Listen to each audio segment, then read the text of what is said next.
우리가 이 세상 떠날 때에 예수의 손목을 굳게 잡고 영원히 즐거운 천국에서 즐겁게 살게 돼. 아멘.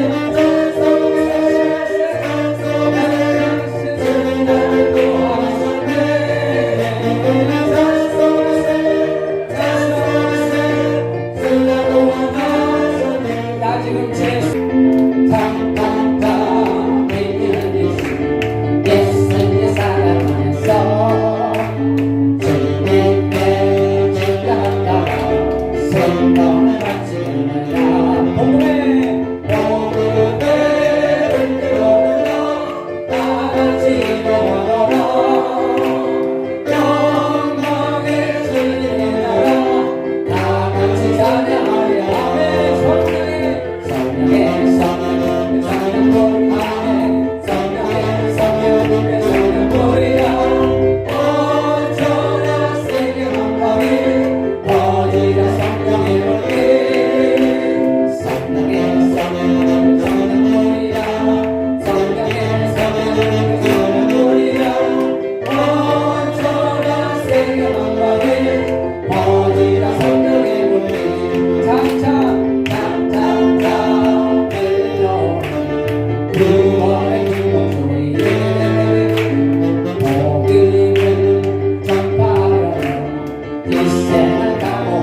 드리다가 성령 충만받고 말씀 듣다가 은혜를 충만받고 이게 좋은 말 들으려고 하지 말고 생명의 말씀을 듣기를 힘써야 됩니다.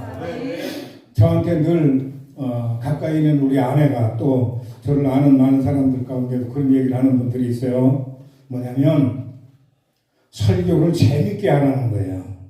근데 설교를 재밌게 못하겠걸랑 설교를 내용 있게 해라. 근데 이것도 저것도 안 되면 짧게라도 해라 그런 얘기예요.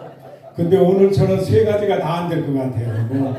뭐 재밌게 하는 것도 아니고 내용이 그렇게 있는 것도 아니고 짧게 하는 것도 아니고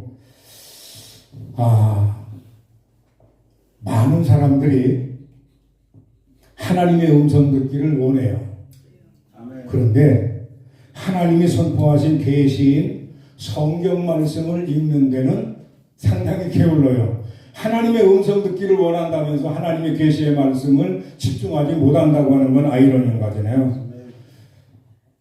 금년에 저희 가정에 주신 말씀이 나는 너를 애굽 땅에서 인도하여 낸 여호와 하나님이라. 내 하나님이 내 하나님인데 그 하나님께서 내 입을 크게 열라 내가 채우리라. 시편 81편 10절의 말씀을 주셨어요. 매일같이 기도하면서 그 말씀을 묵상하고 그러는데 제가 여러분들에게 말씀드리고 싶은 건 여러분들에게도 교회 가셔서 금년에 여러분들에게 주신 말씀이 있겠죠. 그 말씀 암송하시고 그리고 또 송 목사님이 헌금 기도하실 때 꼭 말씀을 주시더라고요. 그 말씀을 기억하시고 한 주간 동안 말씀을 묵상하면서 기도하다 보면 그러면 아마 금년 12월 달 연말에 가서는 여러분들이 적어도 성령구절 한 39절은 암송할 수 있겠지 않겠는가. 아멘입니까? 말씀을 암송하며 말씀을 놓고 기도하는 것. 앞으로는 말씀이 희귀한 시대가 올 것입니다. 뭐 젊은 분들은 많이 인터넷을 이제 접속하니까 요새 챗봇이라고 하는 그런 이제 오픈 AI가 이제 출시를 했잖아요. 대환전 인공지능. 그래가지고 그게 11월 30일 날 이제 시작이 됐는데, 근데 지금 그 챗봇에 접속한 사람들이 1억이 넘었어요. 엄청나게 많은 사람들이 딱 거기에 몰리는데, 거기에 온갖 정보가 다 들어있는 거예요. 거기 접촉하기만 하면 요새는 무료로 가입해가지고 이제 이렇게 할 수 있는데, 저는 영어 실력이 짧아가지고 그건 뭐 못하는데, 송 목사님 같은 경우는 들어가면 영어로 딱 나오잖아요. 근데 어떤 목사님이 그 챗봇에 신방을 가야 되는데, 병원 신방을 가야 되는데 5분 동안에 병원 신방 가서 설교할 내용을 거기다 갖다가 설교를 좀 해달라고 딱 얘기를 하니까, 그러니까 그게 AI가 딱 쳐놓으니까 금방 1분도 안 돼가지고 5분짜리 설교를 탁 띄우는 거예요. 그래가지고 그 영어로 된 거를 번역을 해달라고 그러니까 그걸 일본말로 번역을 하고 한국말로 번역을 하는데 3분. 그 설교 내용을 내가 신문에서 읽어봤거든요. 근데 멋진 설교가 딱 작성이 돼가지고 딱 나오는 거예요. 여러분, 앞으로는 인공지능이 지시하는 그런 설교를 듣는 세상이 오는 거고, 목사님들이 이제는 우리들은 아날로그 시대니까 그냥 성경 주석책을 펴고 뭐 해설 이런 것들을 보고 다 이렇게 가면서 설교를 준비하는데, 이제 챗봇을 열면 그러면 이제는 거기에 이제 온택트 시대니까 뭐 거기에 이제 윤리적인 문제가 있기는 하지만 그러나 거기에서 모든 정보를 다 빼낼 수 있는 세상이 됐다 하는 얘기예요. 참 문제가 많죠. 여러분,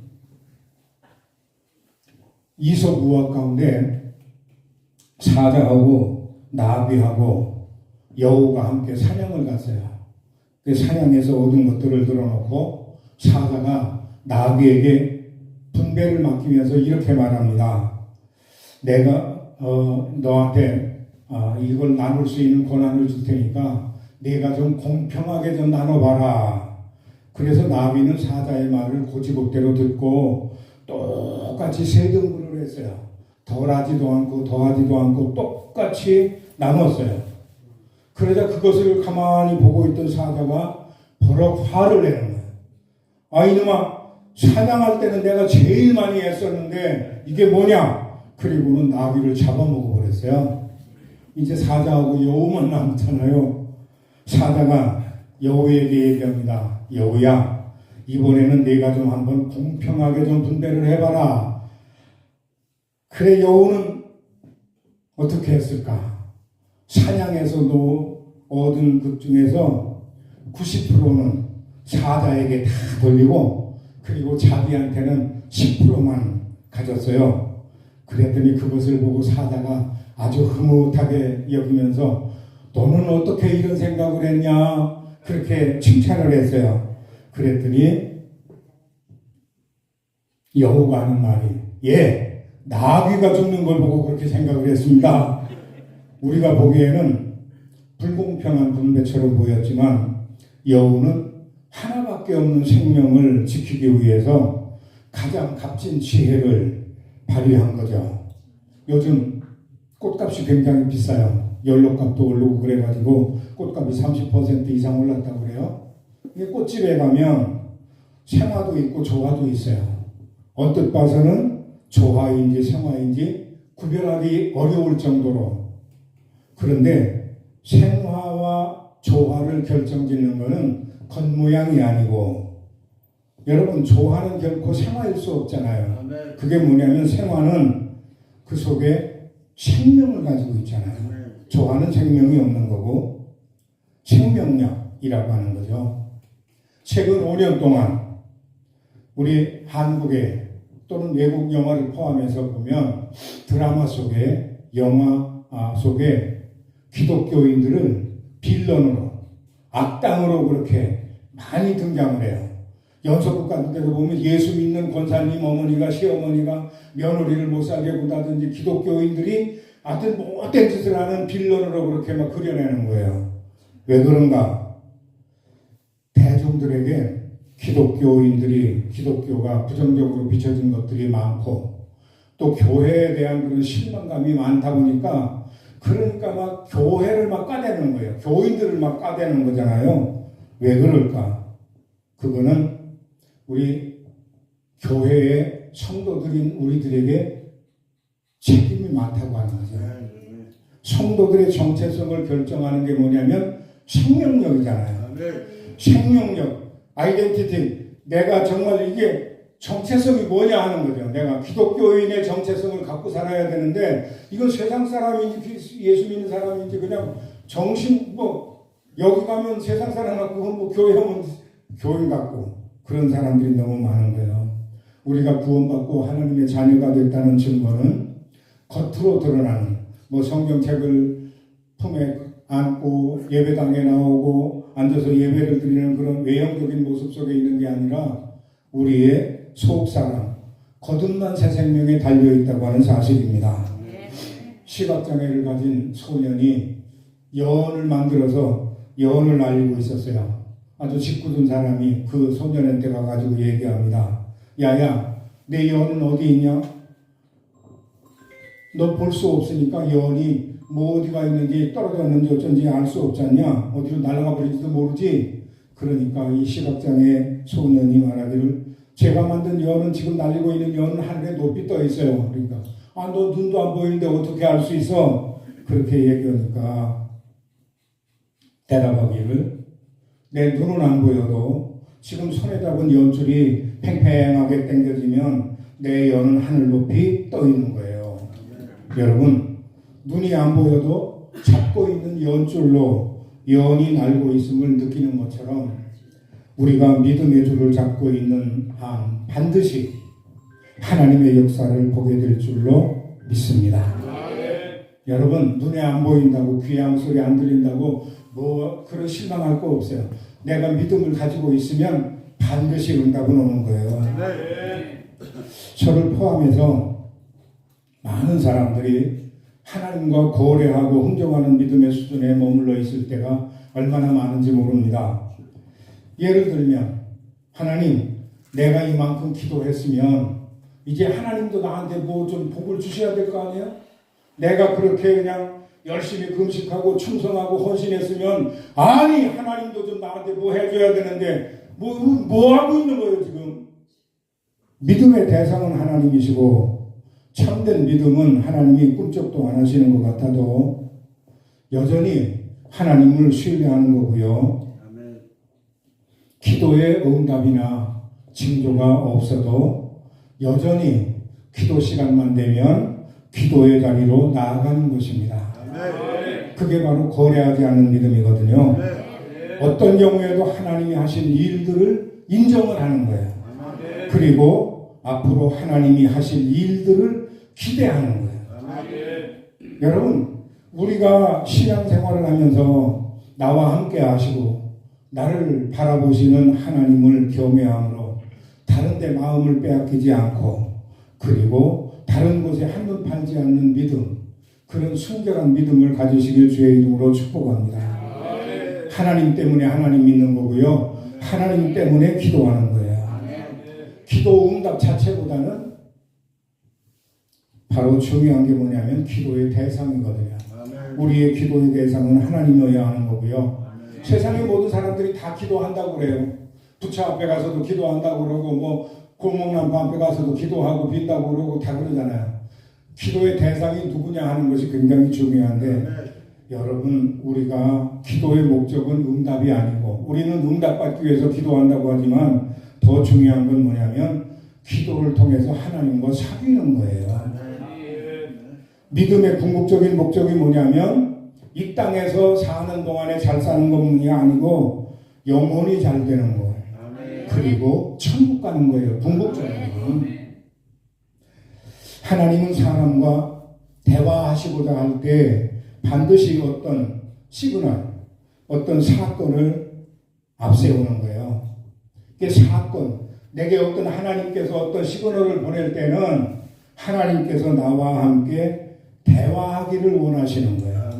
우리 앞에 어떤 사인이 오면 하나님이 나하고 만나자고 하는 신호로 알아들어야 되는 거예요. 움직임, 하나님의 움직임을 우리가 분별할 수 있어야 된다고 하는 거죠.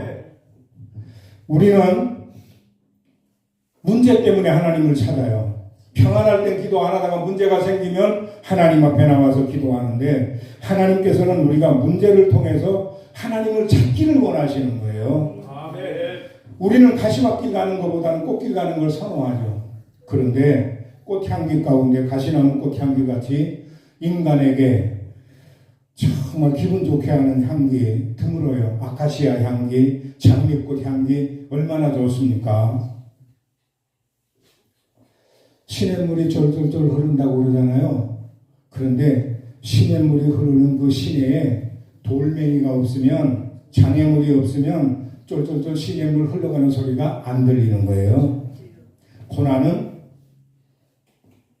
루이스 신학자가 말하기를, 고난은 평범한 사람들에게 특별한 삶을 준비시킨다, 이런 말을 했습니다. 고난은 끝이 아니고 과정입니다. 우리는 문제가 해결되는 것을 중요하게 생각하지만 하나님께서는 우리가 문제를 통해서 하나님과 만나기를 원하시는 거예요.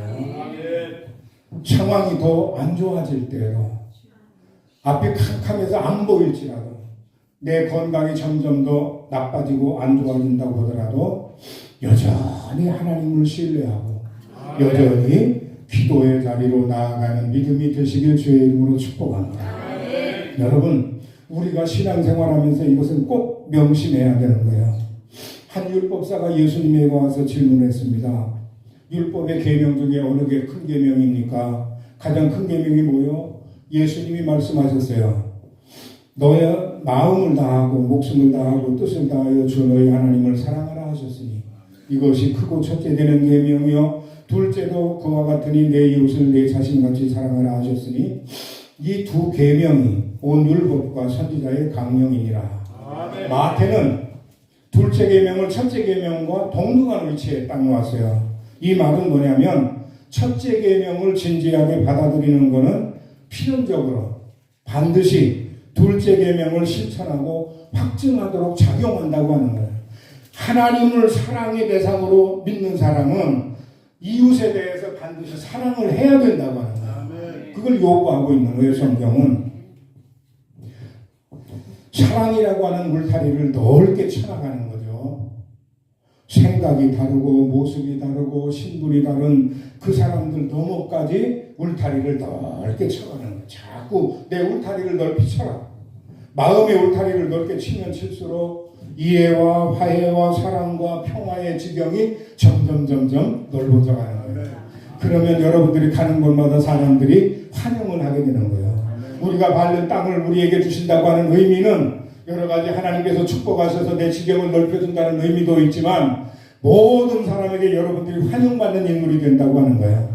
여기 가도 환영받고 저기 가도 환영받고. 그런데 어떤 사람은 오면 올까봐 무서워서 다른 데를 피해가는 사람들이 있잖아요. 저 사람은 또 돈 꿔달라고 하는 것 같은가 그냥 슬쩍 피해버리고 만나면 귀찮으니까 안 만나려고 그러고 외면해버리고. 우리가 그런 사람 되면 안 되잖아요. 홀트 아동복지회를 시작한 홀트 부부가요, 6.25 때 우리 한국전쟁 때 이게 시작했잖아요. 처음에는 혼혈아들 8명을 데리고 시작을 했어요.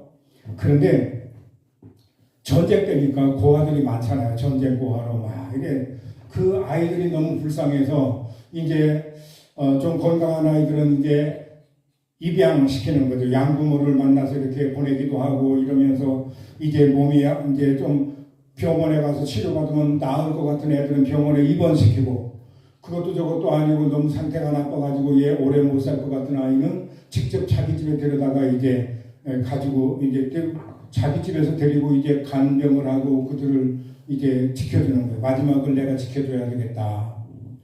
그가 집에 데리고 있던 아이들에게 해준 거는 너무나도 단순한 거를 해줬는데, 그게 뭐냐면 아이들을 자주 껴안아 준 거예요. 아이들을 그냥 아침에 일어나서 껴안아주고 저녁에 껴안아주고 그리고 다 이렇게 보듬어주고 그랬어요. 찻밭으로 전해진 사랑이 아이들의 생명을 건졌다고 하는 얘기죠. 병원에 입원했던 아들보다 그 사람이 데리고 있던 애들이 훨씬 더 건강해졌다. 여러분, 사랑이 힘이고 사랑이 생명이고 사랑이 생명 사건을 일으키는 거예요. 하나님이 아담과 하와를 창조하시고 그리고 사람이 서로 사랑함으로써 생명을 북돋워 나가도록 하신 거잖아요. 우리들에게 이웃이 있는 거는 서로 이제 사랑할 대상으로 있는 거예요. 우리에게 이웃이 왜 있는가? 그 사랑하기 위해서 이웃이 있는 거예요. 이웃 중에 가장 가까운 이웃이 누구냐면 가족입니다. 우리는 이웃이라고 생각을 하면 담 넘어 사람들만 생각하는데 가장 가까운 이웃은 우리의 가족인 거거든요. 가정은 우리가 따는 이 지상에서 천국을 경험할 수 있는 곳이 가정이거든요. 그러니까 여러분들의 가정에서 천국을 경험하지 못하면 여러분들은 어쩌면 영원히 천국을 맛보지 못할 수도 있어요. 영원한 천국을 맛볼 사람들은 이미 이 땅에서 가정에서 천국을 누려야 되는 것입니다. 아멘입니까?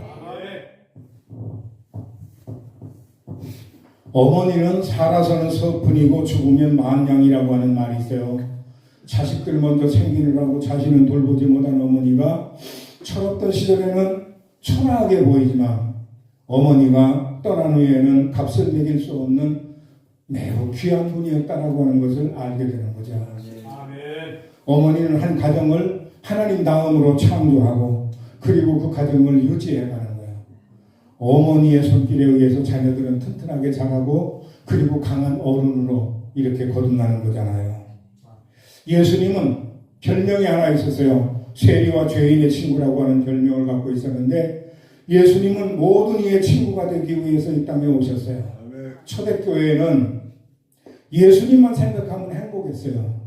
초대교회는 그 기쁨을 세상을 주고도 바꿀 수 없는 그 기쁨, 그거는 땅에 속한 것이 아니라 하늘에서 내려온 기쁨이었다고 하는 거죠. 그것이 초대교회가 세상을 뒤흔든 임팩트였습니다. 세상을 향한 영향력이 뭐였었냐면 예수로 인한 기쁨을 초대교회인들이 갖고 있었다. 주님을 믿음으로, 주님 안에 거함으로, 주님을 생각함으로 기쁜 거예요. 물밀듯이 밀려오는 기쁨. 예수님만 생각하면 막 가슴 뛰고 흥분되고 여러분 우리들에게도 그런 기쁨이 있잖아요. 주님을 생각만 해도 내 마음이 좋거든. 세상이 복잡하다가도 예수님 생각하면 기분이 상쾌해지고 다시 기도할 마음이 생기고 다시 예루살렘 기도원을 향해서 올라갈 마음이 생기고. 아멘입니까? 우리가 정신 차리고 신앙생활 해야 됩니다. 예수 그리스도가 없으면요 모든 것이 가치를 상실하고 떨어져 나간 것처럼 다 부유하고 다 떠돌이가 되는 거예요. 다른 거 암만 있어도 예수 없으면 그거는 언젠가는 그거는 다 내게 다 떠나고 마는 거예요. 그러나 다른 거 없어도 예수만 있으면 마치 자석에 다른 쇠붙이가 끌어당기고 붙어당기는 것처럼 예수님 때문에 다른 것도 다 달라붙게 되는 거예요. 사람도 모이고 돈도 모이고 정보도 모이고. 깨달으시면 아멘. 우리가 어디 가서 정보 얻으려고 했을 거 없어요. 주님 편에 있으면 모든 건 다 주님께로 나오는 거예요. 신앙생활 예수님께서 요구하는 거, 하나님이 요구하는 게 뭐냐면 다른 거 없어요. 예수 그리스도 중심으로 살아가라. 생명이신 그리스도를 구하고 생명이신 그리스도를 품고 생명이신 예수 그리스도를 알아가는 거. 예수도 알기 원하네. 우리가 찬송하잖아요. 우리는 다 할 수 있으면 그냥 예수님을 알기 위해 힘쓰는 거예요. 예수를 알기 위해서 예수를 내 가슴에 품고. 여러분 우리들이 신앙생활하면서 신앙생활에서 여러분들에게 예수에 사로잡혔던 순간들이 다 있잖아요. 너는 알 것 없이 다 있어요. 예수님이 베드로에게 한 질문 딱 한 가지였는데 그게 뭐냐면 우리들에게도 똑같은 질문을 하는 거예요. 따라서 합시다. 내가 나를 사랑하느냐? 우리는 예수님에게 사로잡혔던 순간이 있기 때문에 오늘 이 자리에 있어요. 그것이 까마득하게 몇십 년 전일 수도 있고 아니 지금 당장일 수도 있고 그런데 시간이 올 때는 만민에게 평등하게 와요. 그런데 지나간 후의 흔적은 사람마다 다르게 나타나는 거예요. 똑같은 시간에 앉아서 예배를 드리고 말씀을 들었는데 어떤 사람은 그 말씀 때문에 일평생 주를 위해서 헌신하고 능력 있는 자로 살아가는 반면에 어떤 사람은 또 그 말씀 때문에 시험 들어가지고 신앙생활을 하고 격기를 하는 사람도 있고 이상하잖아요. 똑같이 왔는데 영향은 다르게 나타나는 거예요. 같은 이슬을 먹어도 뱀이 이슬을 먹으면 독을 내고 다른 것이 먹으면 또 생명을 얻게 되는 거고 다 그러는 거잖아요. 예수님께 사로잡히면 예수님의 사랑으로 살기 시작합니다. 바울은 그리스도의 사랑이 강권하시는도다. 그래서 주님과 지체들을 위해서 산다고 고백을 했어요. 그리스도의 사랑이 우리를 강권하시는도다. 세번역 성경으로 보면 그리스도의 사랑이 우리를 휘어잡습니다. 쉬운 성경에는 그리스도의 사랑이 우리를 사로잡고 있습니다. 그리스도의 사랑, 이것은 바로 바울의 행위를 움직이게 하는 능력이었다고 하는 거예요. 여러분들을 움직이는 능력이 뭐냐면 바로 그리스도의 사랑. 예수님의 사랑 때문에 내가 이거 하고 예수님의 사랑 때문에 그냥 거기에 밀려서 진심으로 삶을 그리스도의 사랑 안에서 사는 그런 방법을 깨달은 사람은요, 하나님을 사랑하고 그리고 이웃과 서로 사랑한다면 그때부터는 내가 원하는 대로 할 수가 없는 거예요. 하나님을 사랑하는 사람, 내 가족을 사랑하고 이웃을 사랑하는 사람은 내 마음대로 살 수가 없어요. 왜냐하면 사랑이 내 의지를 꺾어버리는 거예요. 네 고집, 내 아집, 너 사랑하니까 사랑의 힘에 밀려서 그거 다 내려놓고 꺾어놓고 그리고 이제 살아가는 거죠. 복음은 말이 아닙니다. 복음은 말로만 찾아오지 않았어요. 우리 주님은 설교만 하러 이 땅에 오신 것이 아니에요. 주님은 죽으시기 위해서 사람의 몸을 입고 이 땅에 오셨습니다. 복음은 말로서만이 아니고 죽음으로서, 그리스도의 죽음으로서 우리에게 찾아왔다는 얘기죠. 하나님의 사랑을 세상에 보이기 위해서 예수님께서 십자가에 달려 돌아가셨어요. 주님은 자기가 사랑하는 사람들에 의해서 죽임을 당하셨습니다. 바울은 예수님이 십자가에 달린 놀라운 사건 그거를 경험하고 나서 부활하신 예수님을 만나고 나서 고백하기를 내 안에 그리스도께서 사하신다. 우리가 그리스도의 마음을 가졌느니라. 이렇게 고백을 했습니다. 우리도 바울처럼 그런 고백을 해야 되는 거예요. 사도행전 17장 28절 우리가 그를 힘입어 살며 기동하며 존재하느니라. 우리의 생명은 그리스도이고 그분 안에 살고 예수로 호흡하고 예수로 존재하는 것을 깨달으시길 주의 이름으로 축복합니다. 우리는 죽음을 통과한 생명을 얻은 사람들이에요. 하나님의 독생자의 부활 생명을 받은 사람들입니다. 우리는 죽음을 통과한 부활 생명을 얻은 사람, 하나님의 성령으로 하나님께서 우리 안에 내주하시는 거예요. 내 안에 성령이 하나님께서 우리 안에 거하신다. 하나님은 그리스도인들에게 보배롭고 그리고 지극히 큰 약속을 주셔서 경건한 삶을 살게 하시는데 그리스도인 된 우리는 이 세상에서 썩어질 것을 피해서 신성한 성품에 참여하게 됐다.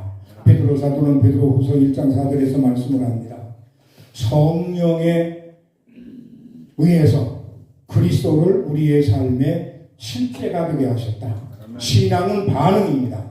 여러분 반응하지 않는 신앙은 그 신앙이 아니에요. 신앙은 반드시 반응하게 되어 있어요. 하나님을 만난 사람들은 예수님의 권세, 예수님의 이름의 권세를 가지고 살아가게 되는 거잖아요. 예수를 따른다고 하는 말은 믿고 순종한다는 것이고 그러나 예수 그리스도를 향한 믿음과 순종은 역시 내 노력이 아니에요. 내 힘이 아니에요. 내 안에서 역사하시는 성령의 능력으로 은혜로 내가 그렇게 살아가는 거예요. 절대로 교만해서는 안 되는 것입니다. 그리스도께서 우리 안에 계시고 우리가 그리스도 안에 있습니다. 예수님은 우리와 자신의 부활 생명을 나누기를 원하시고 예수님은 우리 안에서 우리를 통해서 살고 싶어 하는 거예요. 고린도후서 5장 15절에 그가 모든 사람을 대신하여 여기에서 모든은 성도를 말하는 거예요. 그가 모든 성도를 대신하여 죽으심은 살아있는 자들로 하여금 다시는 그들 자신을 위하여 살지 않고 오직 그들을 대신하여 죽었다가 다시 살아나신 이를 위하여 살게 하려 함이라. 그리스도는 모든 사람을 구원하기 위해서 죽으셨습니다. 이 대속적 죽음의 목적은 살아난 자로 하여금 자신을 위해서 살지 않고 주님을 위해서 살도록 하려는 것입니다. 사랑은 우리가 많이 사용하는 단어인데 사랑은 쥐어짜는 게 아니에요. 사랑은 흘러나오는 겁니다. 사랑은 흘러나오는 거거든요. 우리에게 임한 그리스도의 대속의 은혜가 얼마나 큰지 그거를 여러분들이 알고 깨달은다면 내 존재 안에서 참된 생명의 현상인 사랑이 흘러넘치게 될 것입니다.